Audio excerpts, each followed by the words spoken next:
Many people only focus on the ESC itself when they receive a new one, while overlooking the packaging and accessories. In fact, these details directly affect the success of your installation and the stability of your flight. First, check the model and specifications on the package, such as 16S160A or 8 seconds 4-in-1 ESC. These details directly define the supported battery voltage range and power limits.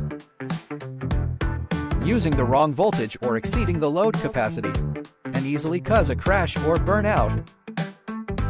Second, pay attention to the original accessories in the package. The dedicated twisted signal cable can reduce signal interference during flight. High-temperature heat shrink tube protects solder joints, and insulating pads prevent short circuits. These accessories are not just extras, they are essential for long-term stable operation. The labels on the package is also important.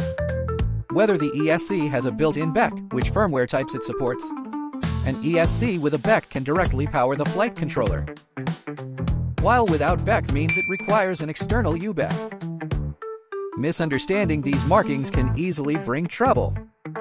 Finally, the manual provides key information such as wiring instruction, protection settings, and tuning methods before installation, especially for beginners. A quick check of the manual can help avoid incorrect wiring and improper parameter adjustment.